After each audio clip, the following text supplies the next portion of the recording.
In my email to Sydney 3 days previously, I'd pointed out that I have not broken the terms of service. My behaviour did not occur on Patreon's website, as stipulated in their terms of service, nor was it on my YouTube channel, nor was it funded by my patrons. Instead of addressing this in any way, Sydney replied with this: "Hi Carl, thanks for getting back to me. I appreciate your concerns over how we go about account removals.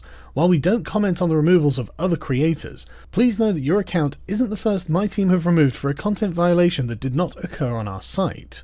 Well, I have no doubts about that, but I am glad that they appreciate my concerns. I find that kind of corporate speak very reassuring and totally believable, and it really puts my mind at rest. Don't worry, person who has just been purged, we purge people all the time. It's nice to see Sydney admit that Patreon have, indeed, been engaging in an active purge. So instead of acknowledging or engaging with my sensible objection, Sydney goes on to say, "Because we process payments, we take creators' entire brand into account during our review. Your brand is funded through Patreon, and your YouTube channel and the types of discussions you host on it contribute to this brand. This is also what makes your appearance on the other site relevant to the project you fund on Patreon." This, Jack Conte, is not in your terms of use or community guidelines.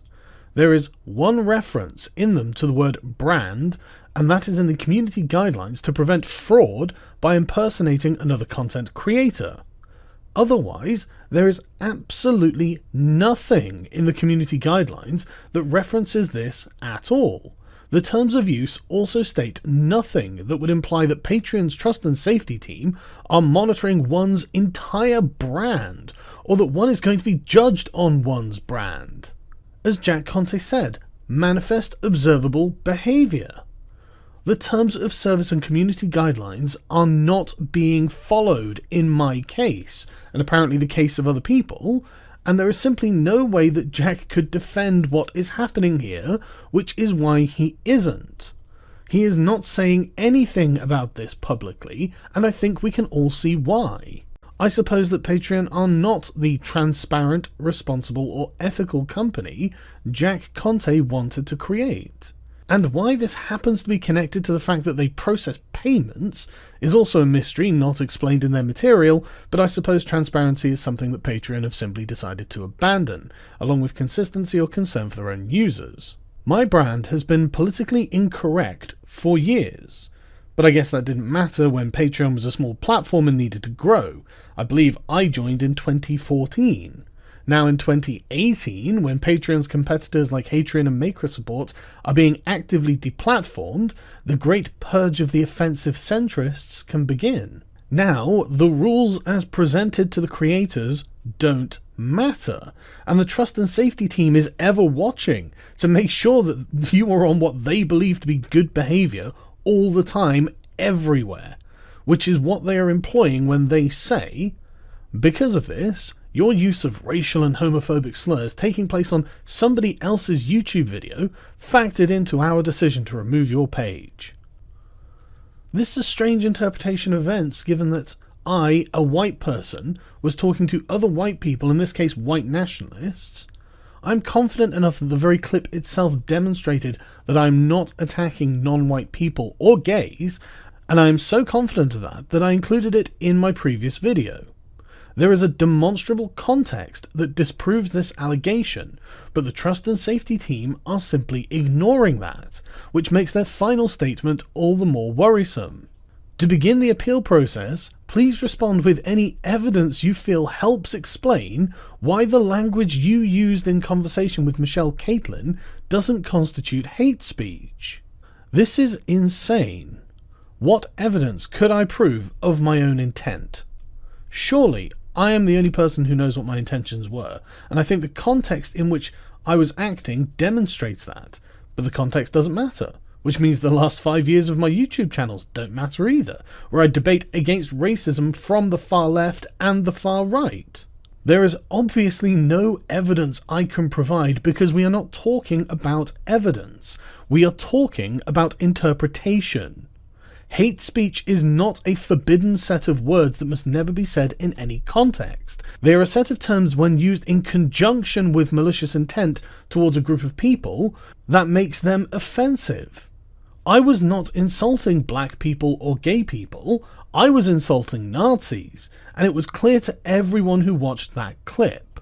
But even worse than this, I am obviously unable to prove a negative. Asking me to demonstrate how it doesn't constitute hate speech means that either those words are expressly forbidden, which means a lot of content creators are in a lot of trouble right now, or that this is a witch trial, and I'm being asked to prove that I'm not a racist. I did not reply to their email. I will not be a party to a social media witch trial, and I have moved to Subscribestar and will open a Gab crowdfunding account when it comes online. I have spoken to the CEO of Subscribestar several times by email now, and I have found him responsive and transparent so far. I have no idea what that means for the future of the service, but so far I do not get any impression that I should not be able to trust them. I'd like to thank everyone who has moved across to that platform. You have saved me from many a sleepless night and guaranteed that the next big project will go forward. I paid for the art in full for the Good Christians yesterday, so it now is officially in production. I'd like to say that I am sorry to any other content creators who have found their patrons leaving Patreon.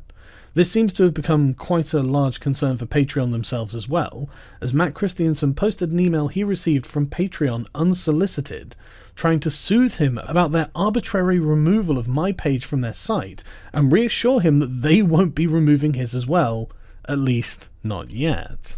But again, they use the term, "our experience with each creator is individual," to reinforce to him that he cannot expect to have a consistent set of rules apply to him, or even know what those rules are.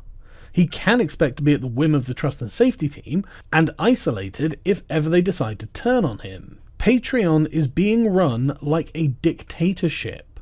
There is no consistent set of rules, no apparent boundaries within which the trust and safety team are obliged to remain, and no fair process of appeal. I naturally have the distinct impression that this entire process is essentially malicious, and the actions that are being taken against me are punitive.